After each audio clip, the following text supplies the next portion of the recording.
right, good morning. Well, it's morning in Australia anyway. Very excited to be online this morning, actually. It's freezing where I am in the depths of winter. My level of freezing, probably not yours if you're in the US. I'm hoping that this frequency catches a few people live. That'd be awesome. Hoping you come into the room. Let's have a chat. Bring all your questions. Maybe we've got time for some readings. And if not, the replay will go up on the homepage soon. So super excited to be doing this for you all. Lives are interesting, it's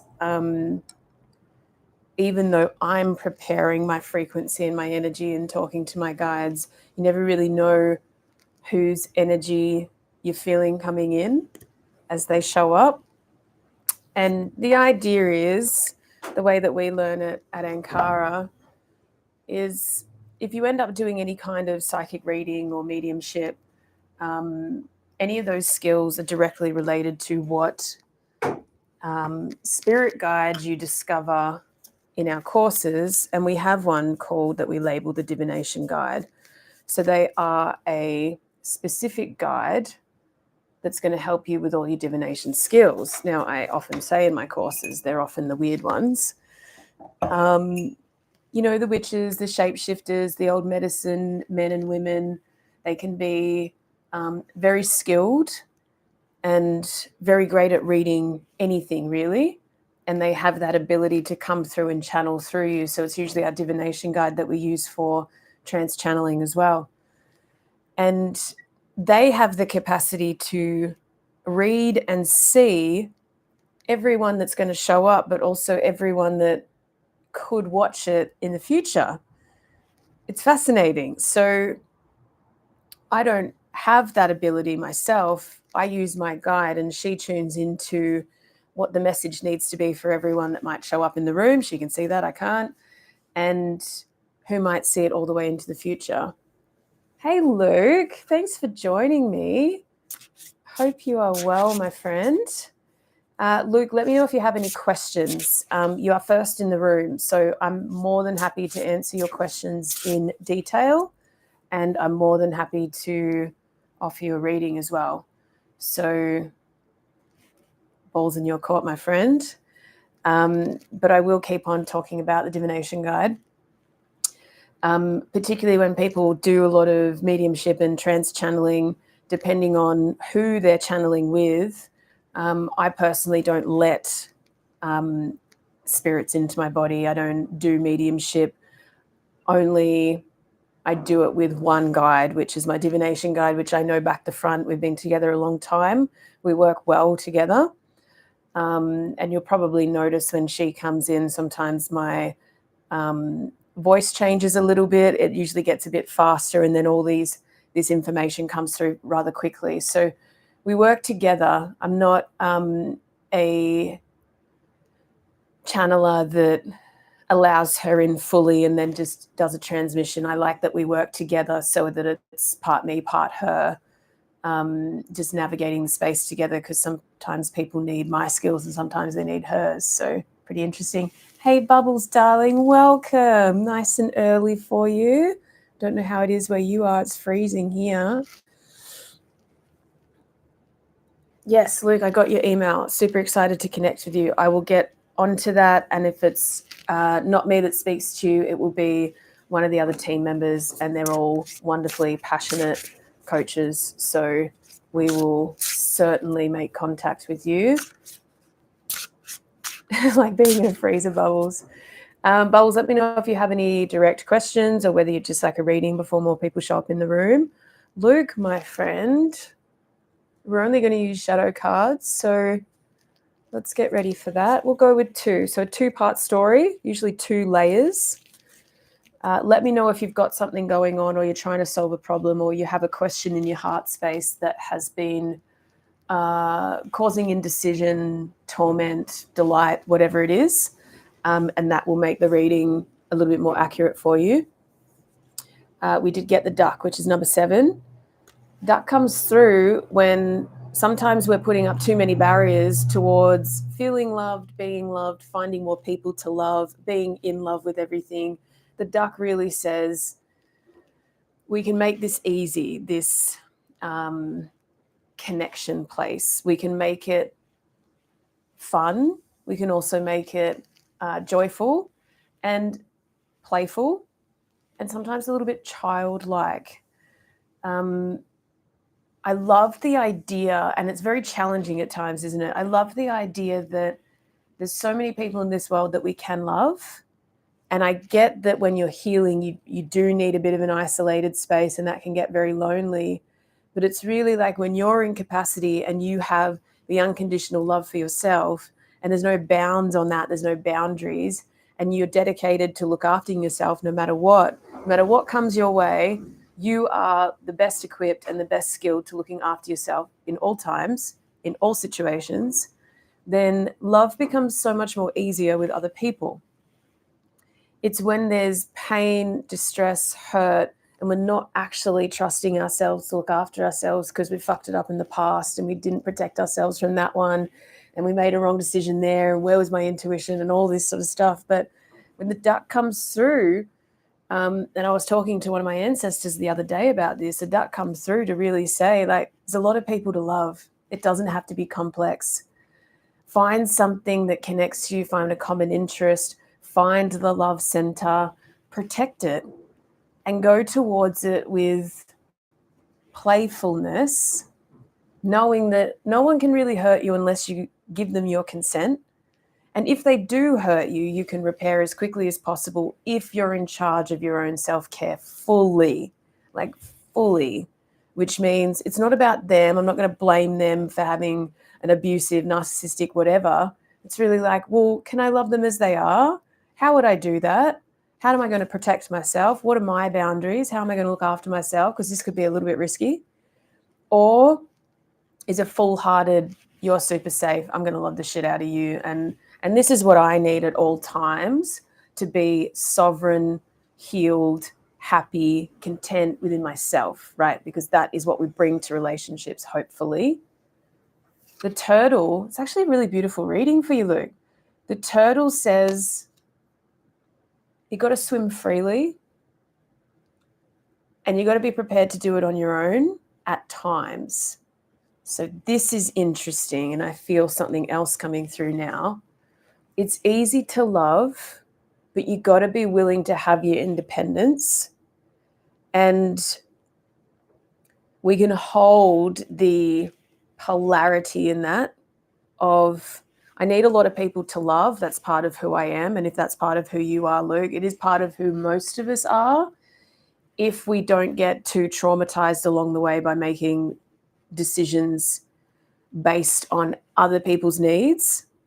But the turtle says, loving people doesn't have to be codependent. Loving people doesn't have to be this, oh, I give up everything that I need and want for you, and you are my everything. Even that's a friend, a lover, a family member. It can actually be, I'm on my own course, I'm swimming freely, independently, I know where I'm going, I delight in how I do it, and there's so many people to love along the way. The discourse shows up when we expect it to be a certain way, we get very rationalized in but they need to respect me and they didn't show up and they whatever. But it's like, if we're swimming freely, as the turtle does, we can just find the connection points and know intuitively when there's a bit of space happening, when it's coming back together, and not have this very, look, we've been programmed this way, this rigid, like, who are you to me and what does that mean and what are the rules? What are my rules that I need to uphold you with and what are my expectations so that you don't cross my boundaries, so therefore it's a violation. We can get very transactional, can't we? But both the duck and the turtle are not speaking of that at all. This is not about structure. This seems to be about finding an effortless, meaningful way to connect deeply without those rules and maybe holding people at those expectations, but having full ownership of who you are, what you need, communicating that, making that top of the list at all times, not in a self-preserving way, but in a self-nourishing way. so that you can, as that turtle, go, look, I know I need to go over here, and I know that person's not coming with me. So I'm going to do my best at respectfully saying, like, I'm going to swim. I need to be free. I'm going over there. I'll see ya. And the duck sort of delights in, oh, there's people here. These people are cool. I'm going to love the shit out of these people. This is great. But then when I'm going over there, I can have the same energy. But if I'm worried about keeping these people and attaching to these people and making sure that they love me and I love them, and then when I go into the next room, what am I doing about them? Do I need to bring them with me, or what's going on here? You understand? It can get very transactional is a word, structured, controlled. And remember, control is just a mechanism for fear. So underneath the control is fear. Fear of. The duck and the turtle swim freely. They are not afraid to swim in their own waters. They both have predators, though, so they do move quickly when something is a threat to them. And maybe that's just the way, right? Maybe that's just the way for you. Everybody's different, right? Some people go, nah, too hard, I'm off, and that serves them. Other people go, oh, this is hard, I'm in, right? It's about honoring who you are in this moment, what resources you have, where you're trying to get to, what version of yourself you're trying to be, what people you believe are the best support network around you, and prioritizing that, not for the sake of anyone else's understanding, because a lot of people won't understand that because it's not their life. I hope that makes sense. I hope it's relevant for you. Please chime in. Let me know. Let me know if you want more clarity, if it doesn't resonate, all of those things. Please don't be afraid to do that. A follow on from the crane bubbles. Let's do it. Oh, my cards are guiding me to create from the quantum space. You're getting distracted. Okay. That happens, right? I wonder what's distracting you. Yeah? The crane does have that sort of light, frivolous energy to it. So that makes sense. Oh, 3D life. Here's more distraction, my dear. Monkey comes in.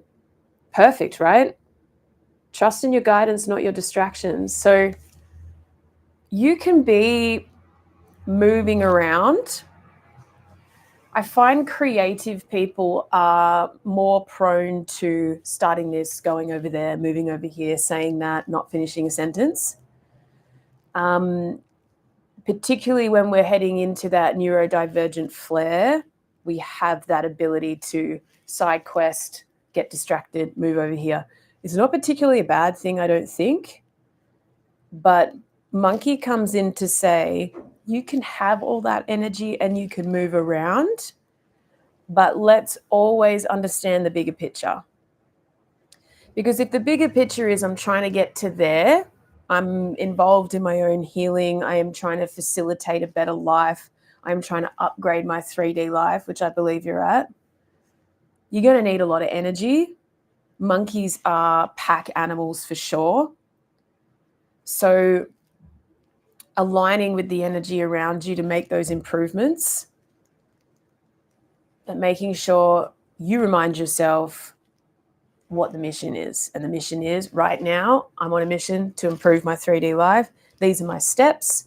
And we're not meant to take those steps in a linear fashion for progress. That takes a lot of discipline, a lot of grounding. Depending on where your resources are, it becomes easier, harder, tormentingly difficult. But the more that you add structure to your brain, you can let that monkey move around in its own way, which I think is nice. So people put so much pressure on themselves to do it in a way that they think is normal, right? And that would be the way that school taught you or traumatized you into behaving. But you get to create your own map here. So if you said, I want to make these improvements in my 3D life, and I'd like to make them in 3 months, please, and you put it all up on a board and you have all these action steps, I don't mind if you do one over here and one over there and one over there and one over here. It doesn't mean you have to do it in a linear way. It just means that things are getting done and you're playing around in the meantime. Sometimes when that distractive nervous energy comes in, you're also sensing a heightened abundance rate. So most people, when things are starting to work and they're starting to see synchronicity and they've got more resources in their body and they can see things happening and they're having this experience, they go, oh my God, it's happening. Oh my God, it's happening. So they use that heightened energy in weird ways. That's okay. That's your body trying to hold either what is coming in your future timeline, because intuitive people can see things coming before they happen. That's a premonition. You might be able to sense it in your body, like, oh, change is coming, I can feel it. Or it might be already here. And the monkey is just discharging that energy. It's a bit of a frenzy. But be careful of what you're labeling as distractions. Is it still on the way? Are you still doing things that are in alignment? Are you preparing for something? Are you doing that in your own way? Or are you judging things based on what other people would think about what you're doing? Don't worry about any of that. We're not in that territory. That's ridiculous, right? So we know that that's ridiculous. Everybody does things in different ways. So I hope that helps, my love. So we're going from crane, the call to leadership, big energy, graceful, to monkey. The energy is picking up, right? So as abundance grows, also your shadow grows. So your ability to seek opportunities, to take opportunities, to be energetic are increasing. Your ability to sabotage that too is right there with you. So just be mindful of that.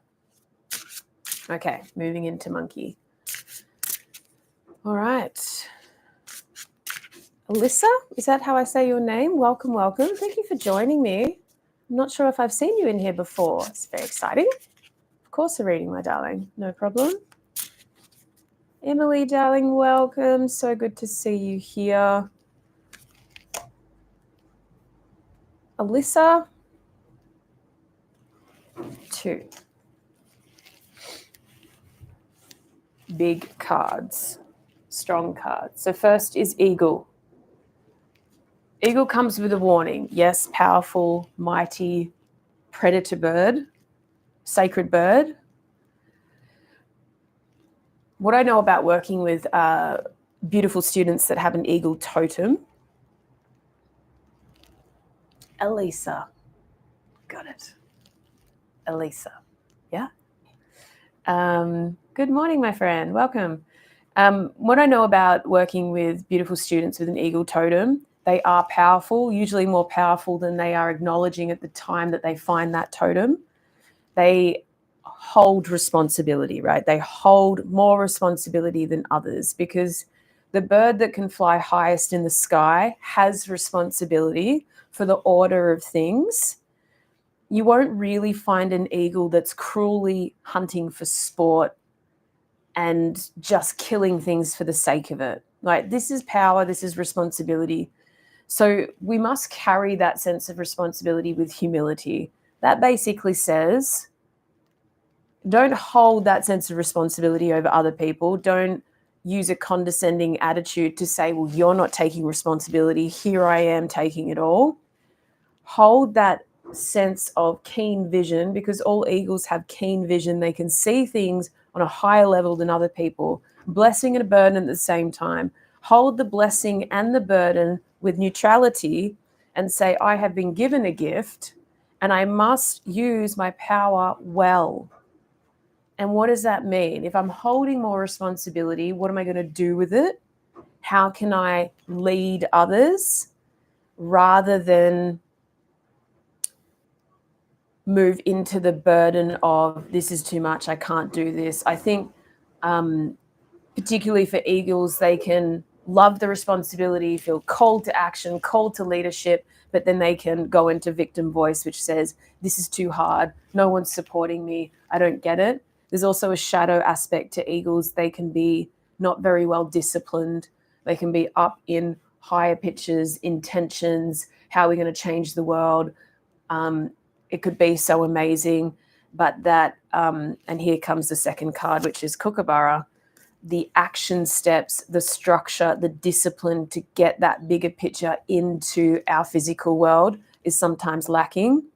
And you have to be very careful with eagle totems that if you're not grounded, you will go into higher states of consciousness that can have you very ungrounded. So you can be talking massive high concepts, but it's very clear that you're not doing anything about it. So that could be fantasizing about this huge business you want to open, but you're not actually doing anything day to day. Kookaburra comes in with a sharp message. Again, a predator bird, but there's no fuss with Kookaburra.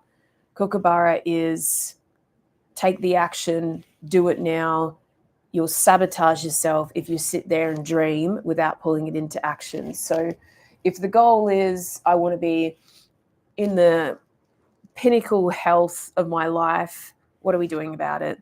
If the goal is to open a business, to serve others, to be an artist, a full-time artist, whatever it is, what are we doing about it? Are we doing the mundane steps? Are we taking that disciplining action every single day so that that eagle can soar even higher and you can stand in integrity around this is my vision, I can see it, and I'm also grounded in the earthly consistency to get it there.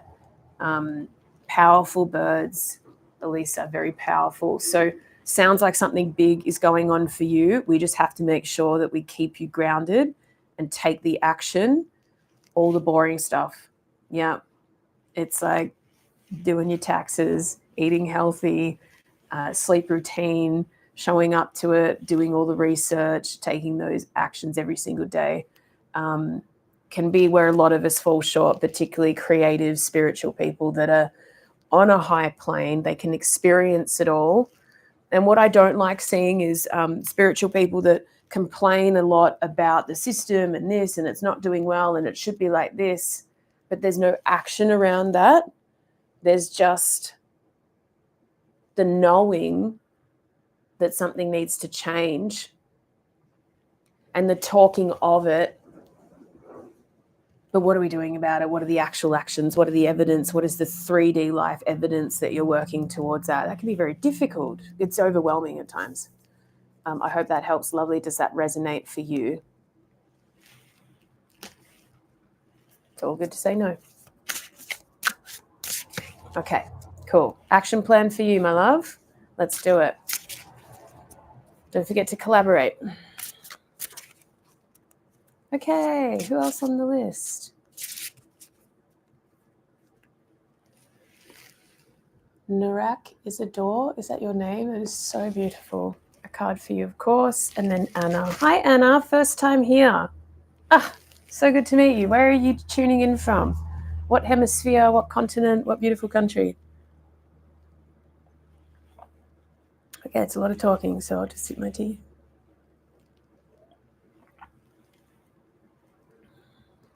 Emily, did you want a card, my love? I'm sorry if I'm pronouncing your name wrong, but I'm going to pronounce it as Narak. The Jong. The Jong talks about slowing down, separating your stress from others, usually relates to a beautiful pack animal. And there's a sense of joy and connection, belonging that seem quite innate. You got this one last time, right? So if you got this one last time, we have not integrated, absorbed, or taken action through this card. Sometimes it's that you're aware of the concept, you're starting to integrate the idea, you're witnessing and observing, but it's not fully understood yet. So if we keep on getting the same cards, sometimes the missing link is there's no action being taken, but I kind of get the stalking your shadow part. That's why the deck is called that. It's that you're trying to understand a concept, you're seeing it mirrored in your life, but you just need more evidence to fully get it. So it sounds like you're understanding. Yep. So do we need to slow down a little bit more? Do we need to separate your stress from other people's? You know what I like to ask my guys, because I get into nitty-gritty, is how much of the stress I'm feeling in my body is mine, and I want a percentage rating, right? 20% mine, 80% that person's. Whoa, okay, let's deal with that. 80% mine, 10% over here, 5% over here. Okay, I get that. And sometimes you can't completely detach from the stress because some of it is yours or some of it's your partner's and you live together. But this message needs to come through because there's probably some shadow programs buried deep somewhere that says, I need to take responsibility for other people's stress. That's part of my self-worth. That's part of how I relate. That's part of who I am. And certainly, if you don't learn to slow down and have faith and trust that everything will still get done, your nervous system will show you that. So your nervous system will show you that through any fragment of burnout. So if you're in fight and flight too often, if you're getting tired and wired, if you're more likely to go into worry and fear, if your sleep patterns are being disrupted, if you feel like you're not hungry, you're too stressed to eat, eating becomes not important, you don't get hungry in the mornings, you crave stimulants, sweet foods, anything that will pick you up quickly. And we have a whole range of other stuff as well.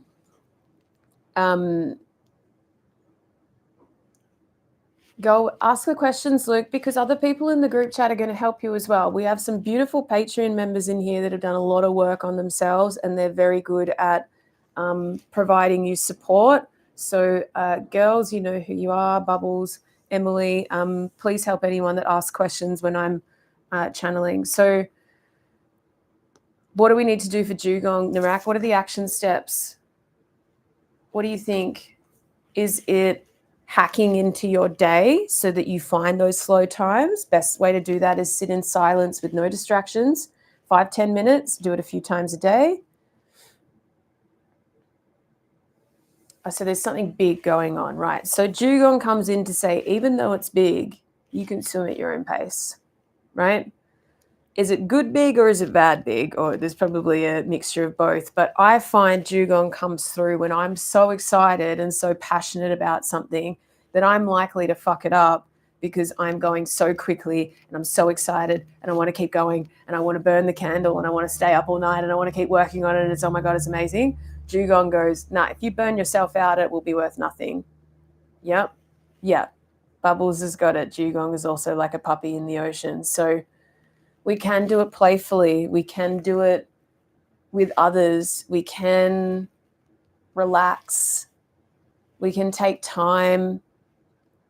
We can signal to our system that we're in holiday mode. And this is excellent for the liver, which is connected to the nervous system. How would you be reacting if you were on holiday? Which is a lovely hacking question that I like to give myself. Would you be like, I've got to do this, I've got to do that, there's a meeting? No, you'd scratch all your meetings. You'd scratch all your have-tos. You would have this, what are we doing today? I just feel like I want this kind of food today, or I feel like I want to go for a swim today, or I feel like I just want to be inside cozy today. That holiday feeling is what your body greatly needs for it to come out of high cortisol, because we know that high cortisol for too long is going to get chronic, which is low cortisol, which means you won't get hungry, you won't sleep well, you will start to feel lifeless. Jugong gives plenty of time for play and plenty of time for other people, which signals to your body, we're safe, we're abundant, we're in holiday mode. Yep. Okay, so it could be bad, it could be good. How are you going to separate your play in the waves, Bubbles? You got it. Thank you for the support, Bubbles. It's beautiful. How are you going to separate your energy from other people's first? You got any skills, tools, techniques for that? Got any boundaries that have been voiced, communicated, confronted with your people? We use a technique in Patreon and all through my courses actually around what are your resources, tuning into your body. Therefore, what do you have for other people? And we have some rules in there. If your tank isn't at least 60, 70, 80% full, then no giving to other people, because your sole responsibility is to get your resources up. So you're in a more creative, playful, robust, abundant state rather than giving to others from a leaking cup, which usually speaks of fear and scarcity for me. it's like, well, I have to look after you because you're so broken and this is going on for you and that's so bad. But just being honest about, like, I really see what you're going through, and that's pretty dense. I have to look after myself here, but I could give you some of my time. I'm here for you, but I can't actually help you with that, or I can't actually solve that problem for you. You're an artist. I love that. Wow. Oh, I can push a little love heart. That's so fun. Okay. Good. So, for your beautiful art to be in the world, please protect yourself. Please protect it. We need artists, we need healers, we need space holders, leaders, from someone that's willing to hold someone's hand, genuinely kind and caring, to those support workers that are on the front line, to those that are pursuing a compassionate framework to work with others, those that want to better the world just by creating something beautiful, creating something thought-provoking, rather than just being part of a machine. Protect that, please. Protect that. That is so important. So I say to our beautiful Patreon members all the time, if you are literally having people with any kind of higher needs than your ego wanting to protect itself, it's very important that you have the support network around you, the boundaries and the structure to make sure that that is a beautiful lifelong pursuit for you, for whatever capacity you have. And please let us help you. I mean, everyone going through the depths of a healing journey, just to be a healer, anyone that can be a full-time artist, I think should be given a golden plaque. But it's difficult, and we often don't have industries and people protecting us and people telling us that it's really fucking important what you're doing, but it is. And you might save someone's life or change someone's life just when they look at your art and go, wow, what kind of person can dream that into reality? It's very important. You need a support network. You need high resources. You need whatever you need to do that job, and not in an egoic way, more in a way that is understanding that if you're serving with a higher purpose and you want to be useful for humanity, it's really important. So work at it from that frame point and say, I'd really like to help you, but I can't. I really need to just organize this thing. This pursuit of art is so important to me that I won't be partaking in that. And I really need you to support me or not, but this is what I'm doing. This is what I believe in. And this is what I'm communicating to the world, right? Very important. And the more support, the better. Oh, love that. Hairdresser, artist, energy healer. Yes. So the more you step into that role, the more you are going to need to govern yourself from a place of holistic, multidimensional purpose and understand your energetic needs. So prioritizing that, the self-care of a healer is way different to someone that's just in retail and they don't care about it, or they work for someone else, right? I was saying to my business coach the other day, the sense of like going to a job I didn't care about, making money, doing it someone else's way and just not fucking up is totally different to upholding a set of values, trying to be useful in the world and having a spiritual purpose to help people. The self-care is completely different. If I'm not on top of my own needs, then my vibration can lower very quickly, and it's not worth it for me to go back into the fight and flight response of the 3D life. It's almost traumatizing for me. So maybe the way that I take care of myself to be able to do this job is completely foreign to other people, but that's just what I have to do, right? It's part of what I need to do. Okay, so a little bit of channeling there. So I've lost the order, but it sounds like Jong will serve you even further. Hi, Kylie. Welcome, darling. I believe Emily said yes, please. And then Anna. Anna will do first. Help me with the order. Oh, Anna. And Emily. All right, Anna, my darling. Hope you're tuning in. Black Panther, big energy. Black Panther is a call to the divine feminine. Yep. A passageway through your shadow to invoke a far more powerful divine feminine force within you.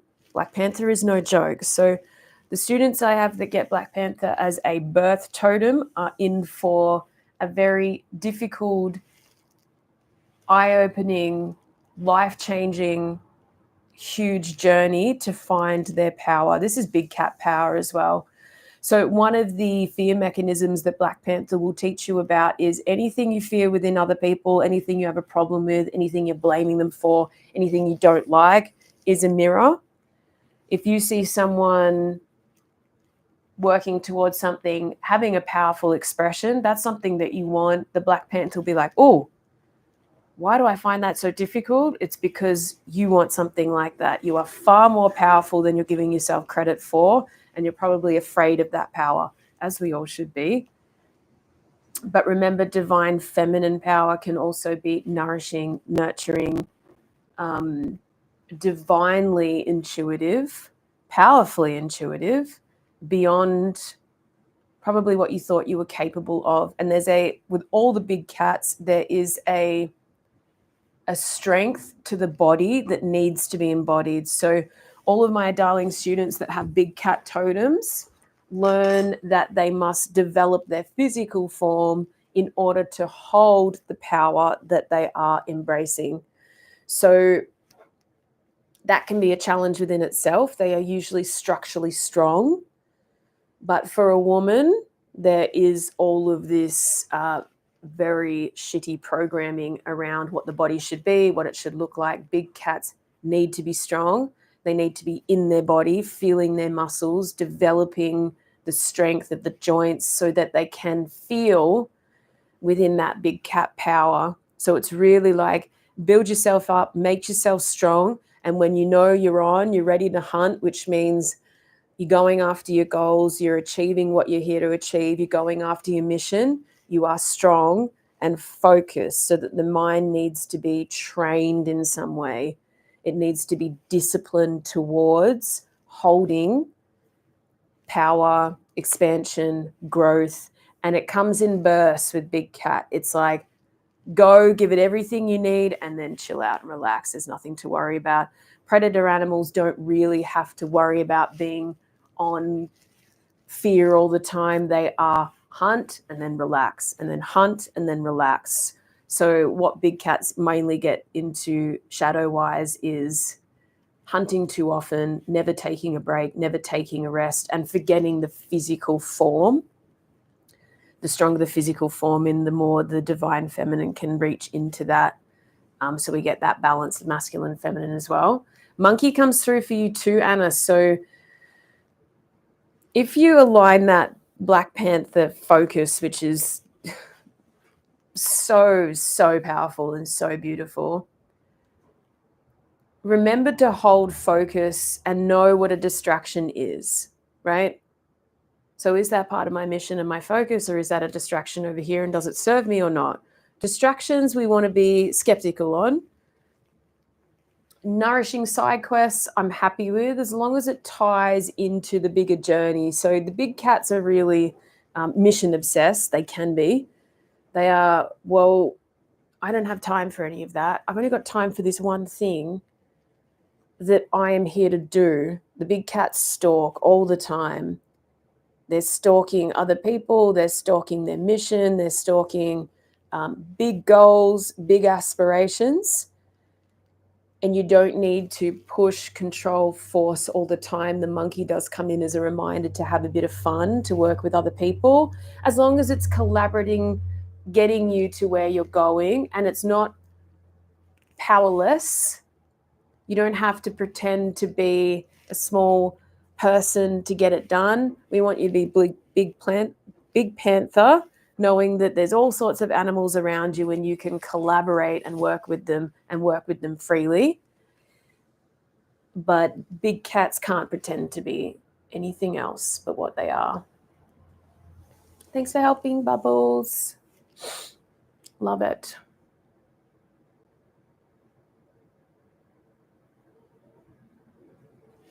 We get it, Luke. We totally get it. Your soul's exhausted, probably because it's been waiting for us to connect to it and its mission for a long time. And I get expansion. And remember, change and expansion is meant to be stressful. That's the nature of it. It's not forever. So please look after yourself. If you're in an expansive chapter, just be frank with yourself. You need extra sleep. You need more food. You need extra nourishment. You need stability. You need security. You need boundaries. You need good people around you.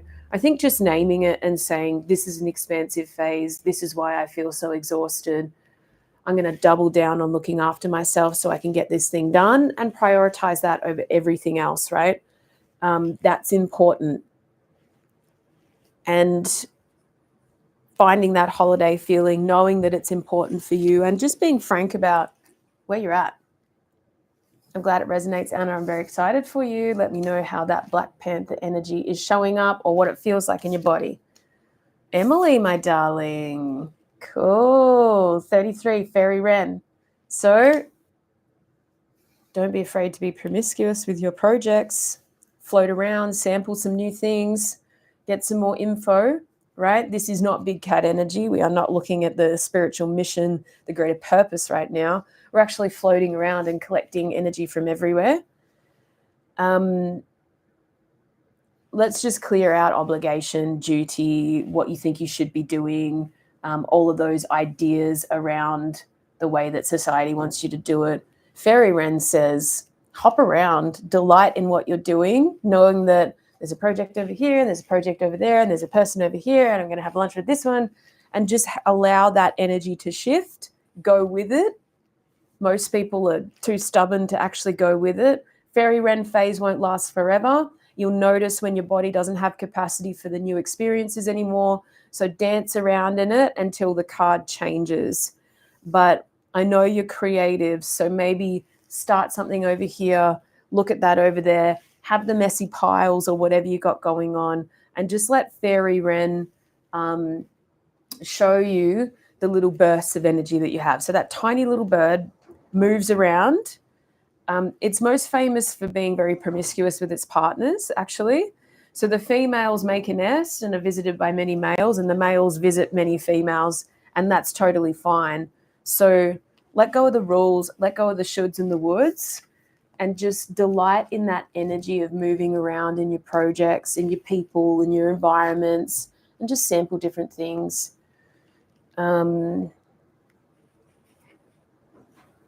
Feeling the wren. Excellent. All right. Let me know if I've forgotten anyone. How are we all feeling? You're connecting well. I love that.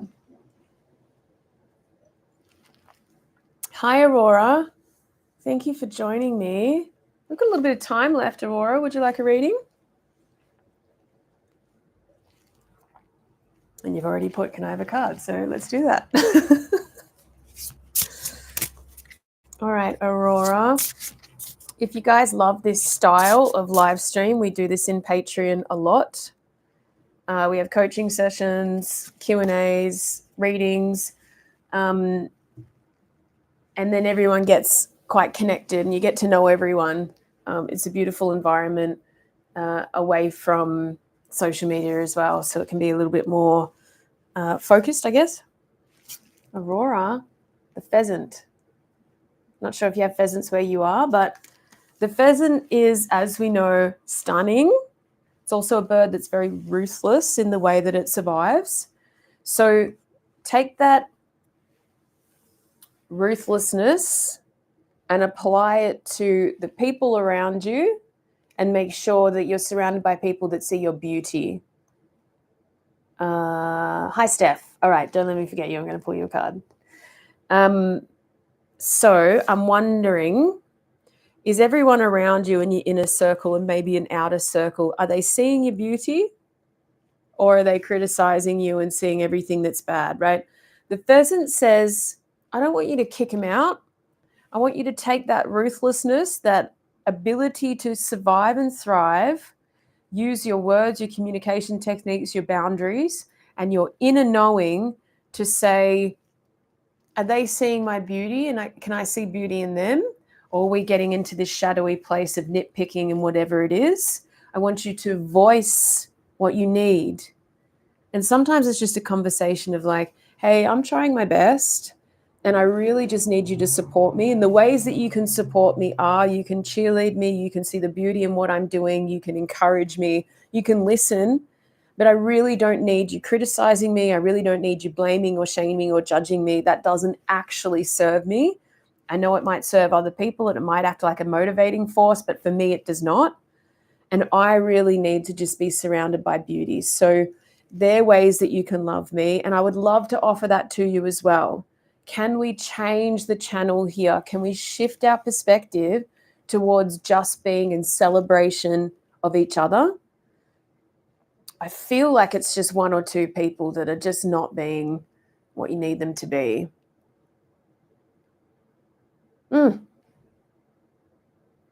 Cool. So communicate the ones that can receive your truth, communicate the ones that can't, right? Part of accountability and self-responsibility is saying, look, I know we're not on the same level right now, but I actually need this thing. If you can't deliver it or you don't understand what I'm saying, that's fine.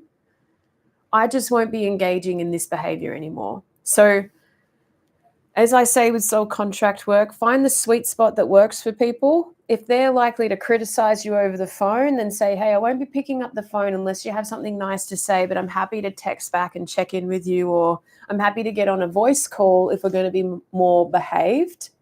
So I reckon call out the projections, right?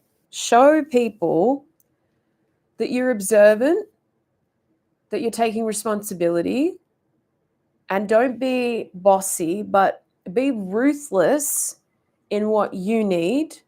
Sometimes I just say to people, hey, that's a projection. I'm pretty sure that's more about you than about me. Can we clarify that? Because that doesn't serve me at all, that you're projecting your fears onto me when I'm just trying to tell you how my day is going.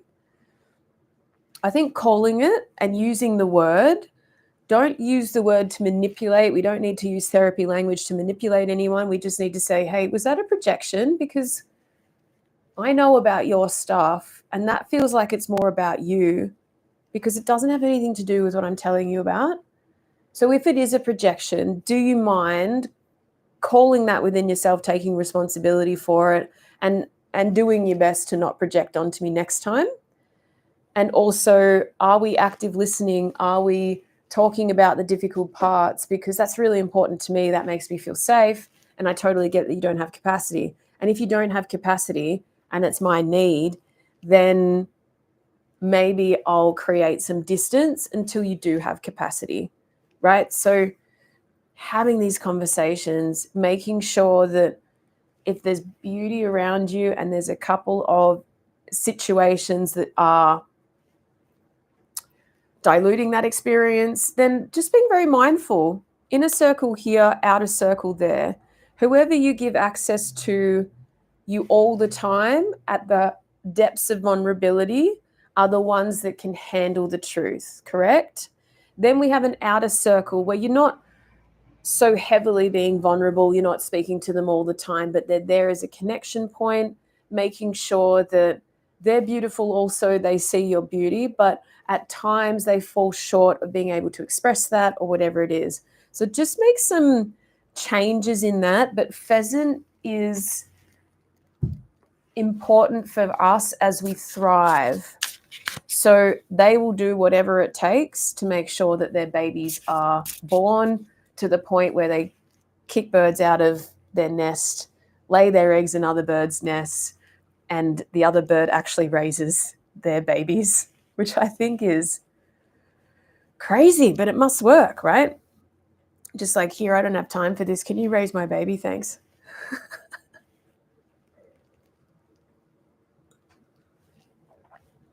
my gosh, you're on Turtle Island. That is just so cool. Use your voice, Aurora.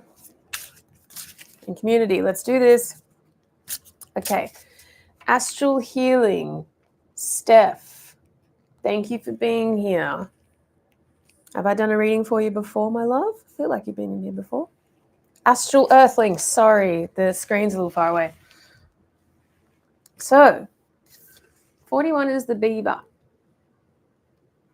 I think this came up in a reading we did on Patreon the other day where we all used the deck. That was super fun.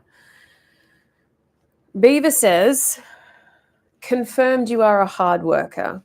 Correct. You have the ability to pursue, to work through many obstacles, to keep on working day and night and have that strong ethic, right? Great, you were. So Beaver is coming up again.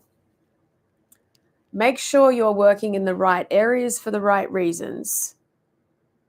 You asked about your son. Correct. Thank you for reminding me. I appreciate that. So are you working in the right ways for the right reasons? What are your intentions? Are you working at the things that are getting you towards your goals? Or are you distracting yourself by working yourself to the bone in areas that are not actually aligned for you, creating stress? Are you working hard for other people without an equal energetic exchange for that? Energetic exchange. So whether that's financial, whether that's respect codes, whether that's I'll do this for you and then I'm going to ask you a favor, give and receive. So I'm wondering where this is showing up, this message again. So are you working hard and being resourceful for everybody else, fixing their problems, doing everything for them, or are you doing it for your own reasons? And can we check in on that? It's not your responsibility to do that unless you take responsibility for it. And where are we working the smartest? I can get caught up in this shadow aspect when I stress about the little things and distract myself with all of that while I avoid the big things, right? And we all do that. It's like, oh, there's this scary thing that I know I need to do. I'm just going to go over here and like clean the house again and like do all this other stuff. And some of that is physical rest, creative rest, and some of it is distraction. So there's something in the air about us working on the things that mean a lot to us and maybe putting to rest the other stuff. Because if we stress about the small things that don't mean that much, then we could actually be further intentionally aligned with the things that will actually create more resources, breakthroughs, connection points. So I feel like I've just stepped into more balance in the last few months. Yeah. Okay. So at no point do we want to be busy mum mentality. Please don't be the busy female. Please don't be the one that goes here, goes there. Da, da, da, da, da, da. It seems to be a very toxic program for some of us. It's a masculinized program around productivity, equaling our worth. The Beaver can do whatever you want it to do. You are multidimensional. You can multitask like a, right? Use that ability to wait, plan, structure, prepare, and then execute. I see a lot of women, as soon as they get afraid of something, intimidated by something, stressed about something, they go and do all this other stuff. And I think, what are you doing? Stick to the plan, wait for divine timing, prepare yourself. If the plan is in the future and you know it's coming for you, don't prepare by running yourself thin by doing these other things that you think are important. Prepare, structurize, and then prepare your energy. How do we do that? We sleep, we eat, we meditate, we read nature, we sit with our guides, we pull cards, we nourish. Yep. Wait for divine timing. Execute when you feel the door is open. But if the door is closed, there's no need to in a panic scrub the room a million times and wait for the door to open with some level of worthiness. I feel like there's a program here around worthiness, right? How busy you are does not equal your worthiness. That's a really old paradigm. You must do what is in alignment with you and your soul and your needs. If your body is signaling to you, yo, we are burning out, we need rest, and you're like, I'm just going to do this one last thing, I'm just going to do this one last thing, it's not going to work. Be careful where you put that energy. Work hard when something is in alignment for you and you're given the green light and you have the resources. Be mindful of when your body signals to you that you're out of energy. Shift, adapt, be flexible in pivoting. Pivoting means, right, this is a dead end now. This is too much. I can't control this. I'm going to stop. Yep, leave it until you have the energy. I could be tuning into his energy. So call it out, name it, have the conversation, right? I feel like you're being super busy for the sake of it. Are you avoiding something? Is there something you're afraid of? Is there something that I'm doing? Is there a way that we can use that energy for better reasons? You've been in the yin. Okay. It is your husband, my dear. Can we take some pressure off him? I wonder what he is fueled by. A program of fear will create more motivation than a program of love. So a program of love is, I know I can do it and I will at the right time. A program of fear is, I don't think I can do it. What if it doesn't work out? And then we go faster, right? And remember, when someone is getting low, they go faster, right? Because the adrenals kick in. Hi, Heather D. Have I missed anyone? I hope not. Thank you for joining me here, Heather D. You got a great name. All right, the crane for you, my darling. So if you want to lead other people, if you want to inspire other people, do so by being you authentically all the way through and doing things your way, the way that it's aesthetically pleasing for you, physically pleasing for you, pleasurable for you, and not by control. So a controlling leader will say, hey, you have to do it this way. You have to do it like me. Why aren't you paying attention? Over here, you need to be paying attention. The crane is off creating. And in that effortless delight of creativity, it is influencing other people. It's like you look over and you think, wow, there's something about that person and the way that they're doing things. And I'm so attracted to, inspired by, delighted in. It's like when you are people watching, when you're observing people in your office or at home or in your community, there is some people you know that are embodying something that is so important to them. And it could just be the way that they dress, the way that they walk, the way that they speak. But cranes, when you see them, you think, you are different. And that is so refreshing. But cranes often hold back from being different and unique in every way because of fear of judgment and criticism and no one will understand me and all that sort of stuff. Don't be afraid to get attention, not by needing it, but by just being yourself. So I hope that is relevant to something that you're going through. It might be a way that you're presenting yourself. It might be, have you lost that capacity to be unique, to shine? Sometimes it's like just being someone that puts effort into being the most colorful person in an office, or being well dressed in a situation where other people are just not putting in effort, of wanting a refined experience, whether it's like the most beautiful food, the most beautiful products, and putting effort into that creative force, putting effort into all of it so that you feel like you're embodying your values, your belief systems, just by going out and finding you know, the most beautiful cup of coffee you could possibly find out there. The one where the barista gives a shit, where they're using the right milks, where they're putting coffee art on it. It's like the crane will go out and seek out that experience because it's meaningful for them. And in that pursuit, they are being their unique selves. And it can be small things, but it can also just be representing something that you don't even know what you're representing, but to other people, they have this, that person is so different. And I love that. And they're inspired. It's like, yeah, I want the perfect cup of coffee today. Or I feel like I should wear more color. Or what am I doing with my hair? Nothing. Look at that person that's putting all this effort in. Or,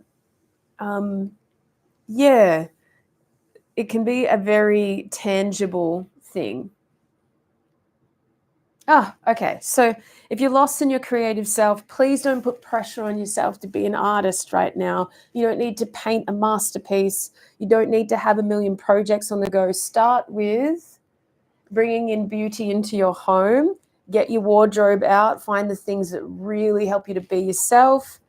Cook the meals that you feel are creatively inspiring. So usually for me, that's something that's a little bit different or a little bit challenging. Sometimes I eat through color, through how it looks on the plate, and bringing in those aspects that are important to me. So it can be anything from going to the op shop, finding something that just speaks beauty to you, bringing it into your home, rejigging everything, making that beauty around you. Bring out everything that feels creatively beautiful to you.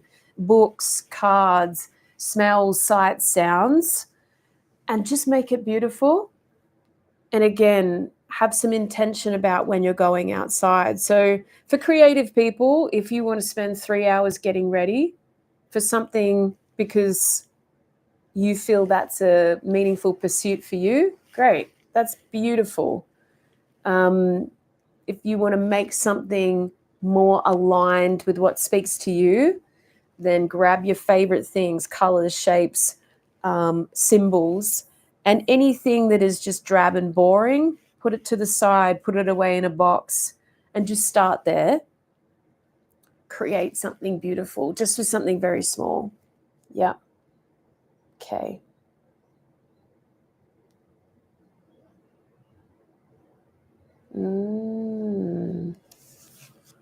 All right, Heather. So in your beautiful role of caring for someone, how can we bring creativity into that? Is it creating something together? Is it talking to your beautiful friend who's at the end of their journey about creative ideas? It could be bringing flowers into the room, colors that resonate, showing them artwork, having beautiful things around them. And for you as well, you know, just showing up in a new outfit saying, you know, this really spoke to me today. I wanted to wear purple. Do you like purple? I wanted you to see me in purple. And just having those little bits of spark in there. Did I lose you? Please let me know. Okay, I'm about to wrap it up. Much love to you, Bubbles. Thank you for being here. Anyone that didn't get a reading, let me know. Shoot me a message. Comment on this in the comment section. Thank you for being here. I really love doing this with you guys. I'm not sure how many more live streams I'll be doing through YouTube, but I do 3 live streams a month in our Patreon portal. You can join there for as little as $5 a month and still get a bunch of content. We also have another coaching session every month by Imogen, who's one of our coaches. She's a powerhouse. Please join us there if you'd like extra support. Absolutely no obligation. You can start a free trial too. So if you just want to come in and sample what we do, then please do so. If it's not for you, tap out. No obligation at all. But if you're looking for more guidance, more support, and a community of beautiful, creative, spiritual, warm, inclusive, respectful people, then that's what we're trying to create in there. So link is always on the homepage for the YouTube channel. If you go into the bio section, it'll be in there. Check us out. Send me a message. Send me an email anytime. if you need extra support. And I love you all so much. Thank you for being here, and have a beautiful day. Thank you.